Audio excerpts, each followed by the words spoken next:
Buenos días, estimados estudiantes. El día de hoy vamos a hablar sobre el Olimpo Radical que se desarrolló en nuestro país durante el siglo XIX. ¿Sí? Vamos a abordar un poco el contexto del surgimiento de este Olimpo Radical.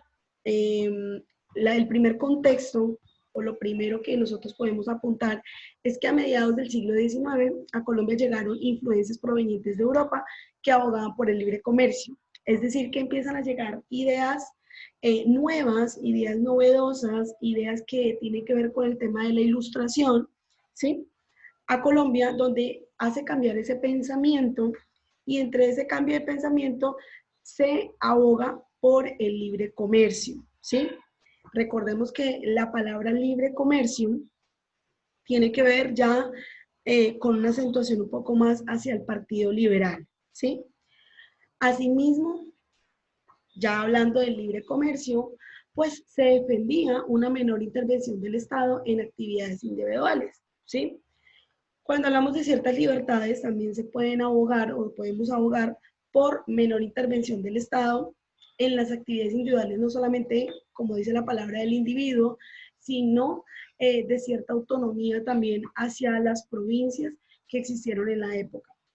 La nueva república se encontraba bajo un periodo de inestabilidad política que se evidenciaba en la existencia de guerras civiles. Después de ver que en la época existieron gobiernos centralistas, conservadores, se dan cuenta de que no son los más propicios ni los adecuados para gobernar y se empieza a como a tensionar el ambiente, dando como resultado el crecimiento de ideologías liberales, pero estas ideologías liberales eran un poco más extremas. A estas ideologías liberales le debemos el surgimiento del Olimpo Radical, ¿sí? Este nombre hace referencia al periodo entre 1863 y 1886, en el que el Partido Liberal gobierna casi de manera ininterrumpida, ¿sí? Por eso les hice toda la conceptualización, donde podíamos ver que el Partido Liberal pues tenía la batuta en esa época, pero recordemos que no era un liberalismo normal, ¿sí? Sino que era un liberalismo supremamente extremo, ¿sí? Extremista, radical.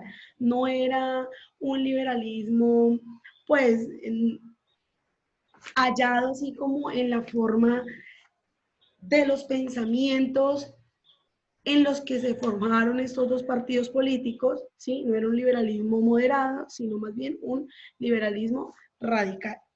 Y se va a caracterizar por un extremo laicismo, así como un fuerte federalismo. Es decir, que el laicismo me está queriendo decir que la Iglesia Católica y el tema de las religiones va a empezar a ser un punto favorable para discutirse durante esta época en que el Partido Liberal gobierna de manera ininterrumpida, ¿cierto? Y el federalismo, porque pues acá hablábamos de la necesidad de una autonomía, ¿sí? Y ya en este Olimpo Radical, pues esa autonomía se le otorga a las provincias. El inicio de las reformas liberales. Entonces, eh, vamos a darnos cuenta de que Mariano Espina Rodríguez, cuando llega al poder, trata de hacer un consenso entre conservadores y liberales y da ciertas garantías a las provincias. Ahora bien, vamos a ver que la Constitución, acá me equivoqué, de 1863, va a dar una mayor delegación de funciones a las provincias, va a iniciar el modelo federalista, se va a hablar de la separación entre la iglesia y el Estado, va a haber una tolerancia religiosa. Entre esas reformas que se le hicieron, va a establecer la abolición de la esclavitud, ¿sí? Porque se suponía que se debía respetar la lucha que dio el libertador, ¿sí? Por desprender a España de las colonias pues que tenía en América, ¿cierto? Y al ser América un continente libre, ¿sí? Hacer las colonias que pertenecían a España libres, pues para ser coherentes con el discurso era necesario abolir la esclavitud, ¿sí? Porque se hablaba de una libertad absoluta. Y un sufragio universal masculino, es decir, que ya las personas letradas o los adinerados no solamente van a poder decidir, sino que los hombres en general van a poder acceder a este beneficio. Ahora bien, luego de eso se va a fragmentar el Partido Liberal, ¿sí? Se va a fragmentar en dos partes, en un partido liberal moderado y un partido liberal extremo, ¿cierto? El partido liberal moderado se va a llamar Gólgotas y el partido liberal extremo se va a llamar los draconianos, ¿sí? Aquí podemos ver que se enfrentan igualmente teniendo en cuenta que sus ideas surgen de un mismo punto de inicio, de una misma base, pero se empiezan a separar de los caminos, haciendo que cada uno se diferencie entre moderado y extremo. Vamos a ver también que existieron en esa época pugnas por el poder y guerras civiles, es decir, que pues Colombia no fue como tan tranquila en esa época, sino que la diferencia de ideologías ocasionó que se dieran a cabo muchas guerras civiles por el poder. Entonces, como les iba diciendo, en el siglo XIX se va a caracterizar la existencia de múltiples guerras civiles que respondían a la feroz competencia entre los partidos políticos.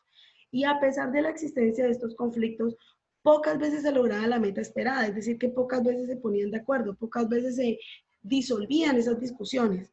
El presidente Mariano Ospina Rodríguez fue el único que cayó en manos de una revolución, es decir, que desde el gobierno de Ospina Rodríguez se empezaron a gestar estas revoluciones por estar en contra a lo instaurado durante su gobierno. Causas de la oposición al gobierno de Ospina.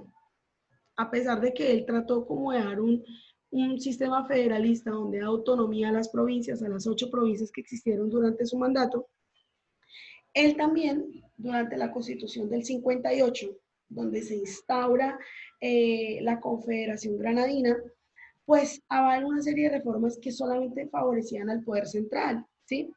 Y esto ocasionó que regiones con fuerte influencia liberal se opusieran a estas medidas.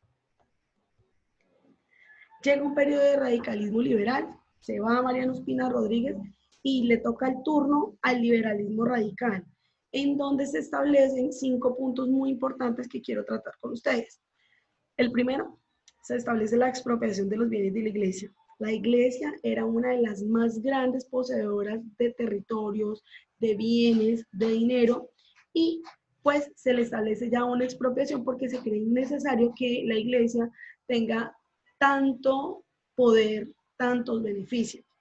Segundo, se fortalece el federalismo. La Constitución de 1863 va a dar autonomía en muchos aspectos. Ya no van a ser 8 provincias, sino que van a ser 9. Va a darse una reducción del periodo presidencial a 2 años, ¿sí? Esto como objetivo de desalojar de la maña y del poder si en algún momento volvieran a surgir los conservadores. Cuarto punto, abolición de la pena de muerte. Se tenían que respetar los derechos humanos y como ya las nuevas ideas estaban llegando a nuestro territorio, pues el tema de la Carta de los Derechos Humanos y cada uno de sus postulados era bastante importante para los liberales. Y por último, la promoción de las libertades individuales, es decir, que ya no se le iba a hacer una prohibición a la prensa, a lo que se publicaba, ni tampoco a lo que se comunicaban o a lo que se decían entre las personas. Podía también hablarse de una libertad de pensamiento, ¿sí? Porque si yo pienso diferente, puedo opinarlo, puedo decirlo. Ya ahí se da a cabo, se lleva a cabo el pensamiento, la libertad de palabra y pues por ende la libertad de prensa para que las personas estén informadas de manera objetiva. Esta es la Constitución Política de 1863, donde uno de los aspectos más importantes va a ser el cambio de nombre de la República y ya no se va a llamar la Confederación Granadina, sino que va a pasar a ser Estados Unidos de Colombia. En esta Constitución se establecen funciones para el gobierno central, ¿sí? Le van a decir, bueno, ustedes que son el gobierno central y que van a estar ubicados en una provincia principal, se van a ocupar únicamente de las relaciones exteriores, de la protección de las fronteras y de la declaración de la guerra a otros países, de lo que concierne netamente al beneficio de la nación. De resto va a derogar autonomía administrativa para que cada una de las provincias pueda ejercer su ley y mandato en beneficio del país. Cabe recordar que esa es una de las formas más criticadas por parte del Partido Conservador, ya que dice que si se le delegan las funciones administrativas y autónomas a estas provincias, pueda que se quieran separar del territorio y pues por ende perder la grandeza que en ese tiempo ocupaba pues los Estados Unidos de Colombia, de lo que estamos hablando actualmente. Era como una posibilidad. Ahora bien, vamos a hablar de los presidentes importantes durante este Olimpo radical. El primero, pues José Hilario López, desde 1849 al 53, ¿sí? De carácter liberal. José María Obando también, 1853-1854. Mariano Espina Rodríguez, de Partido Conservador, del 57 al 60. Tomás Cipriano Mosquera, del 61 al 64. Aquileo Parra, del 72 al 74, y Rafael Núñez, del 84 al 94. Ustedes dirán, profesora, pero es que usted me acabó de decir que el Olimpo Radical dependía solamente de 1863 hasta 1886. Sí, sino que nosotros nos podemos dar cuenta que la constitución de este Olimpo Radical tuvo que ver con estos tres periodos anteriores, porque fueron las reformas que se le dieron a esas ideas ilustradas y pensadas en esa época, ¿sí? Entonces, espero que les haya quedado claro, mis amores, que hayan entendido. Cualquier duda, inquietud, la vamos a aclarar en clase. Es bueno tener en cuenta la explicación de la clase pasada sobre la Confederación Granadina, porque cada una de estas épocas va a tener en cuenta a la anterior, ¿sí?